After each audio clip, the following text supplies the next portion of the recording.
여러분 잘 아는 얘기 중에 아기 돼지 삼형제라는 이야기가 있습니다. 아기 돼지 삼형제가 있는데 엄마가 이제 집을 나가라, 독립해라. 그래서 집을 짓기를 하죠. 첫 번째 돼지가 뭘로 짓습니까? 지프로 짓죠. 뭐라 그랬어요? 그쵸, 아이들도 알죠. 그 지푸라기로 이렇게 집을 져요. 대충 진 거죠. 대충 짓고 빨리 이제 뭐 잠자고 그러려고. 두 번째 돼지는 그나마 조금 나서 나무로 짓죠. 세 번째 돼지는 정성 들여서 벽돌로 이렇게 짓습니다. 늑대가 나타나서 지프로 진 집 불어보니까 날아갔습니다. 나무로 진 집도 불었더니 날아가 버렸어요. 벽돌은 날아가지 않았죠. 어디로 갔어요? 그래서 굴뚝으로 들어가려다가 다 첫 번째, 두 번째 돼지 그 벽돌 지은 그 집으로 가서 셋이 힘을 합쳐가지고 불 붙여가지고 이제 이기는 그런 모습으로 나옵니다. 이야기의 힘이죠, 그죠? 시간이 지나도 잊어버리지 않는 그 이야기의 힘인데, 여러분은 여러분의 인생의 집을 무엇으로 짓고 있습니까? 집 짓는 이야기는 아니지 않습니까? 아기 돼지 삼형제가 집 잘 지으라는 얘기가 아니라 무엇으로 여러분의 인생의 집을 건축해 나가고 있냐라고 묻고 있는 것입니다.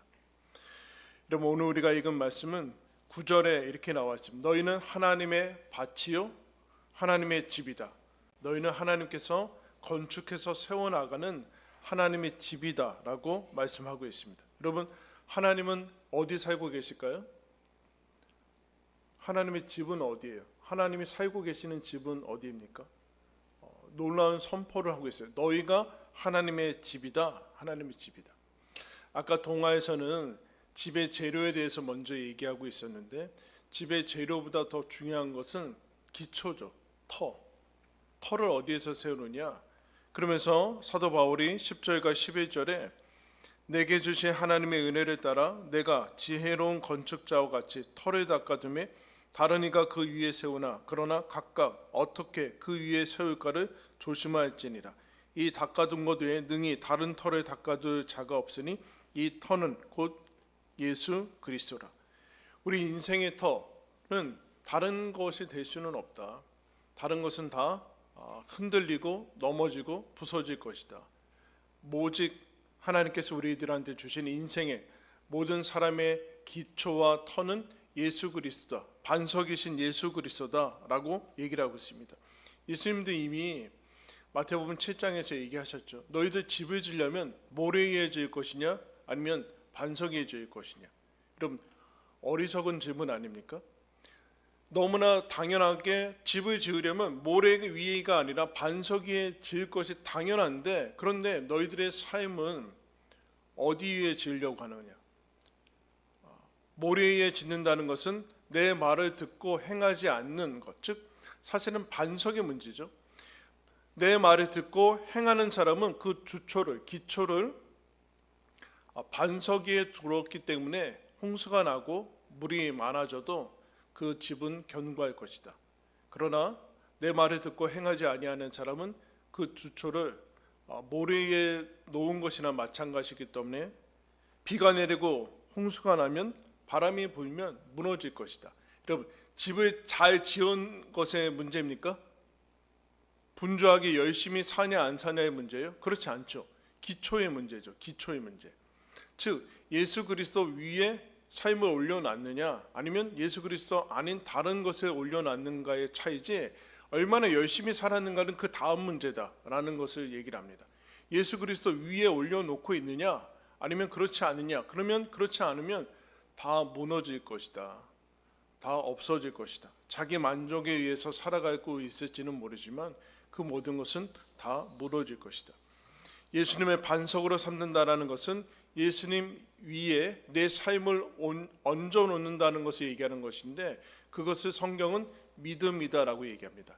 예수님 위에 내 삶을 이제 던져 놓는 것, 내 삶을 맡기는 것을 믿음이다라고 얘기를 합니다. 그러면 예수님 위에서 내 삶을 건축해 나가는 것은 무슨 뜻인가 라고 하면서 한 가지 더 예를 들고 있습니다. 12절부터 15절까지 만일 누구든지 금이나 은이나 보석이나 나무나 풀이나 짚으로 이 터 위에 세우면 각 사람의 공적이 나타날 터인데 그날이 공적을 밝히리니 이는 불로 나타내고 그 불이 각 사람의 공적이 어떠한 것을 시험할 것입니다. 그때 한 가지 예를 들고 있어요. 마지막 날에 불로 준공 검사를 하게 될 텐데 그때 불로 그 쌓아오는 건축물을 통과할 때 남아 있으면은 괜찮고 그렇지 않으면 다시 짓게 될 것이다.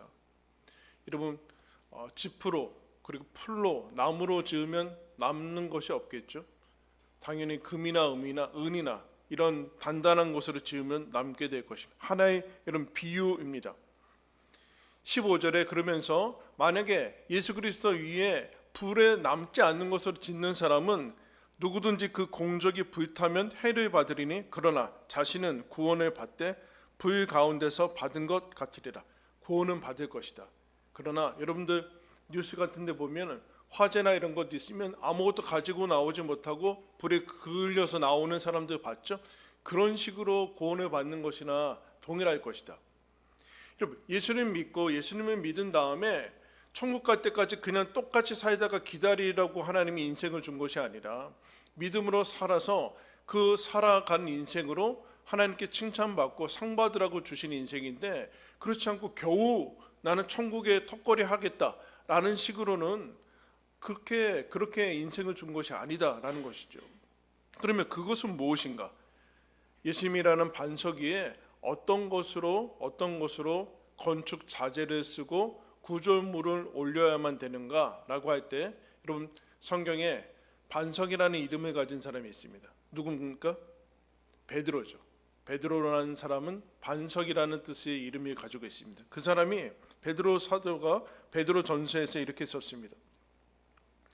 너희가 알거니와 너희 조상이 물려준 헛된 행실에서 대속함을 받은 것은 은이나 금같이 없어질 것으로 된 것이 아니요 오직 흠 없고 점 없는 어린 양 같은 그리스도의 보배로운 피로 된 것이니라. 너희가 죄사함을 받은 것은 돈 주고 산 것이 아니다. 이 땅에서 없어질 것, 바뀔 것으로 대속함을 받은 것이 아니라 영원한 그리스도 예수의 보배로운 피로 대속함을 받았다. 그러므로 너희가 거듭난 것은 썩어질 씨로 된 것이 아니요 썩지 아니할 씨로 된 것이니 살아있고 항상 있는 하나님의 말씀으로 되었느니라.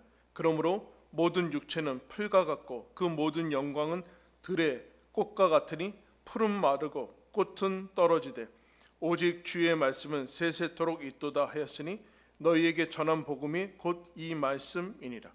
너희가 거듭난 것이 썩어질 씨로 된 것이 아니다. 너희가 받은 그 말씀은 영원한 말씀이다. 그런데 여러분 그 영원한 말씀이 왜 중요하냐면 우리는 영원하지 않거든요. 이 땅의 모든 영광들은 영원하지 않습니다. 여러분 집이라는 얘기가 나왔는데 여러분 여행 갔다가 오시면서 뭐라고 하면서 집에 들어가세요? 집이 최고다. 돈 주세요 그냥. 뭐 돈 다 드리고 가면서 역시 집이 최고야. 집이 최고야.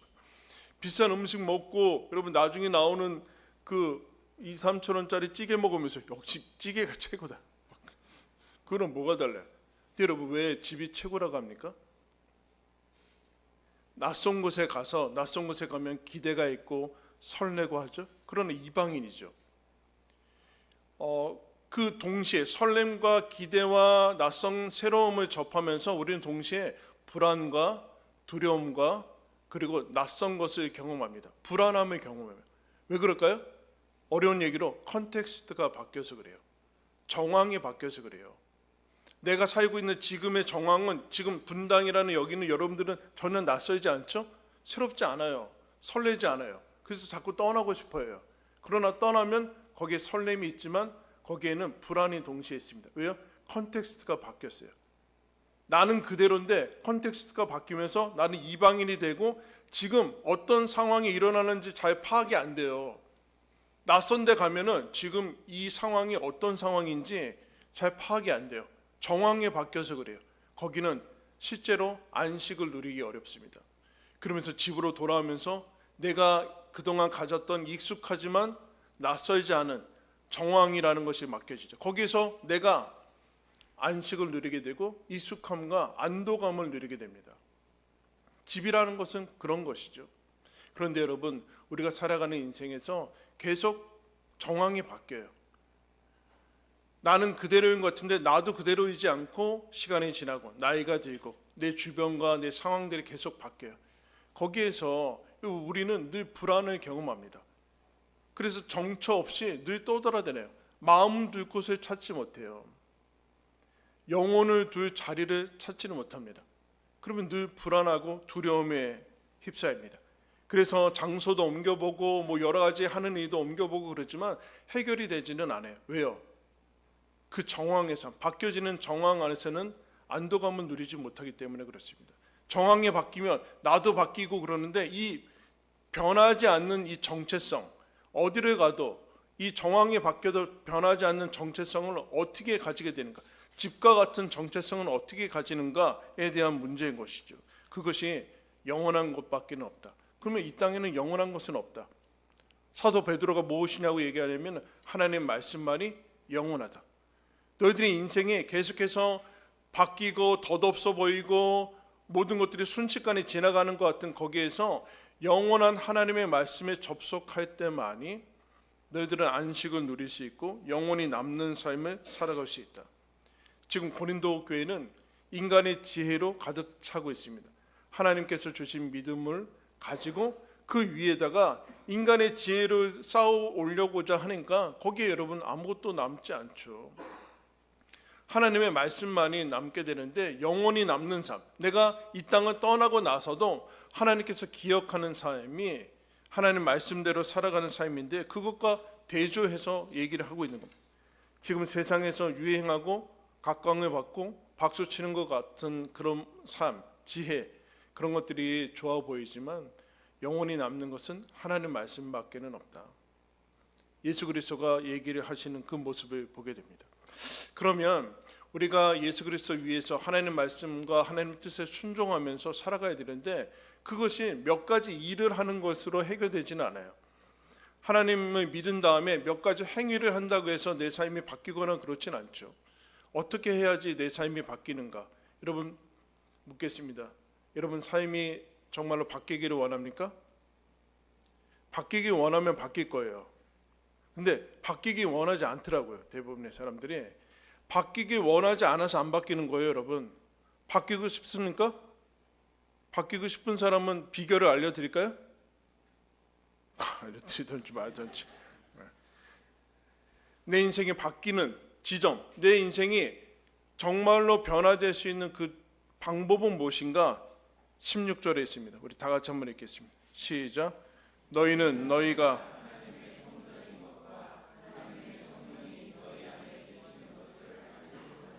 알지 못하느냐? 알아야 된다.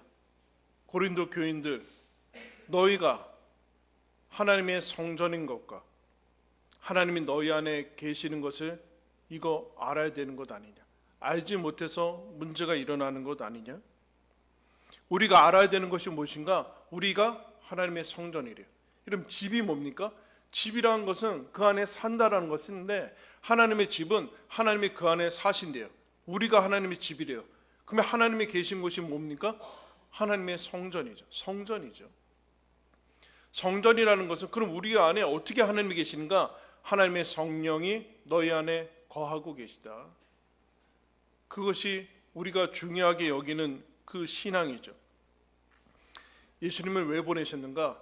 예수님이 이 땅에 오셔서 우리의 죄를 다 사하시고 기초를 닦고 성령께서 오실 그 근거를 마련해서 그 다음에 성령을 보내서 너희들을 성전으로 삼았다. 성전으로 삼아서 하나님이 너희 안에 함께 살아가기 위해서 너희들을 구원하였다. 그것이 기독교의 복음이죠. 이게 내 삶이 바뀌는 지점이에요. 나 같은 사람한테 누가 있는가? 내 안에 지금 하나님이 계시다. 내가 혼자 있는 것이 아니라 지금 내 안에 하나님이 계셔서 내가 하나님의 성전이고 하나님의 사람이구나. 이 변치 않는 정체성만이 바뀌는 정황과 그리고 끊임없이 세상에서 나를 평가하는 바뀌는 그 나에 대한 정체성으로부터 벗어나서 진정한 뿌리를 내리고 하나님 안에서 안식을 누릴 수 있는 비결이다라고 얘기를 합니다. 사람 안에는 무엇이 있어야만 되는가? 뭐 지식 여러 가지 다 중요하지만 사람 안에는 무엇이 있어야지 사람이 되는가? 성령이라고 얘기합니다. 여러분, 성령이 있어야 사람이 돼요. 성령이 없으면 아무리 외적으로 뛰어나고 뭐 예쁘고 지식이 있더라도 사람답지는 않습니다. 성령이 있을 때만이 하나님의 형상대로 살아갈 수 있는 모습이 나와요. 그러면 여러분, 성전이 무엇입니까? 우리가 구별되어서 드리는 그곳에서 하나님께 예배 드리는데, 전도서라는 이제 성경에 전도서라고 있는데 거기에 처음에 이렇게 시작합니다. 모든 것이 헛되고 헛되니 헛되도다. 이 헛되도다라는 히브리어 단어가 헤벨이라는 단어인데, 모든 것이 덧없고 무의미하고 이제 가치가 없다라는 뜻인데, 왜 그러냐 하면은 우리 인생이 여러분 벌써 9월달이 됐죠? 별로 안 남았어요. 순식간에 지나가는데, 순식간에 지나가면서 어떻게 되는가? 우리는 궁극적으로 다 죽어요. 죽음을 피할 수 있는 사람은 없어요. 그럼 여기에서부터 다 무의미하게 느껴지고 허무하게 느껴지거든요. 그래서 모든 것이 헛되다라는 이 헤벨이라는 단어의 원뜻은 안개와 수증기라는 뜻이에요. 여러분, 안개가 아침에 자욱하게 있더라도 몇 시간 지나면 해 뜨면 다 없어지지 않습니까? 인생의 모든 것이 다 안개와 같다. 우리가 하고 있는 것도 다 없어질 거예요. 우리 자체가 없어질 거예요. 그거 생각하면 무의미하고 덧없고 헛되고 우리가 사는 것이 다 허망한 것밖에는 남지 않는 것 같습니다. 그럼 이 문제를 어떻게 풀어나갈 것인가? 솔로몬이라는 사람이 인생의 모든 부귀영화를 다 누리고 나서 헛되고라고 얘기했으니까 우리는 그거에 비할 바 없는 헛됨을 가지고 있는 것이나 마찬가지인데, 그러면서 이 헤벨이라는 단어를 죽을 수밖에 없는 존재이기 때문에 우리는 모두 다 헤벨이다라고 얘기할 수 있습니다. 여러분, 문제 하나 내겠습니다. 이 땅에 태어나서 처음으로 죽은 사람이 누굽니까? 맞추면 선물 줍니다. 중고등부, 이 땅에 태어나서 처음으로 죽은 사람 손 들고.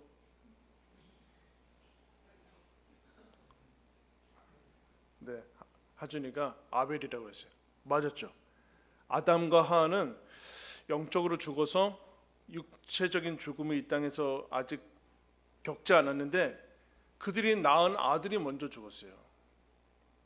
아담과 하와는 자식이 먼저 죽는 것을 경험했습니다. 아담과 하와가 가인, 아벨 두 번째 낳은 아들의 이름이 아벨인데 그게 헤벨이에요. 처음으로 인간의 죽음을 경험한 사람의 이름이 안개, 연기라는 이름입니다. 허무, 헛되다라는 것이죠. 즉, 이 땅의 모든 사람은 하나님으로부터 떨어지면 어떤 사람이든 간에 안개와 같이 사라질 거예요. 헛된 것이죠. 어떤 것을 누리더라도 이 세상에 가장 부귀영화를 누린 솔로몬도 헛되다라고 외칩니다. 그러면 여러분, 어떻게 이 헛됨을 극복할 수 있습니까? 아벨이 어떤 사람입니까? 하나님께 예배드리다가 죽은 사람입니다. 그런데 하나님이 아벨의 제사를 받으셨다. 그는 의로운 자다. 히브리서 11장 4절에 이렇게 얘기합니다.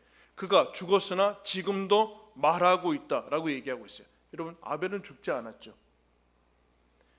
이 허무함과 헛됨과 죽음과 안개와 같은 인생에서, 영원하지 않은 인생에서 하나님께서 주신 것을 영혼을 향해서 이것을 극복해 나가는 유일한 것은 하나님께 예배하는 것, 즉 하나님을 바라보는 것밖에는 없다. 그렇게 얘기를 하고 있어요. 마음 들 곳 없고 정처 없고 끊임없이 목마름과 끊임없는 갈망과 끊임없는 불안과 이것을 찾아서 끊임없이 내가 내 마음을 두고 내 영혼을 풀어놓고 할 그 집을 찾아다니는 것이 인생인데, 여러분, 하나님께서 뭐라고 하시는가? 내가 너희들에게 집을 주겠다라고 얘기하고 있어요. 예수님이 너희를 향해서 내가 거처를 예비해 주겠다. 그런데 더 나아가서 뭐라고 얘기하냐면 하나님이 우리의 집입니다라는 것을 넘어서 하나님이 뭐라고 얘기하는가? 너희가 내 집이다. 그렇게 얘기하고 있어요. 하나님이 우리의 집입니다라는 것이 구약에서 나오는데 하나님이 우리의 집이고 영원한 안식처입니다라는 것을 넘어서 하나님이 뭐라고 얘기하는가? 너희가 나의 집이고 나의 성전이다 라고 얘기를 하고 있어요. 그래서 여러분 에베소서 2장에 너희는 사도들과 선지자들의 터 위에 세우심을 입은 자라. 그리스도 예수께서 친히 모퉁이 뜰 머릿돌이 되셨느니라.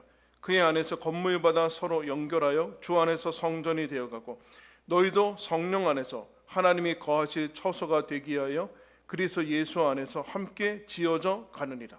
너희가 하나님의 성전이다. 영어로 You are the temple of God. 제가 영어 잘 안 쓰는데 여러분 뭐 시중에 템플 스테이 있죠. 템플은 사원이라는 뜻입니다. 어떤 종교 기관에 여러분 템플에 가서 사원에 가서 사원을 체험하고 뭐 여러 가지 것들을 체험하는데 하나님이 진짜 하나님은 뭐라고 하시는가? 너희가 템플이다. 이렇게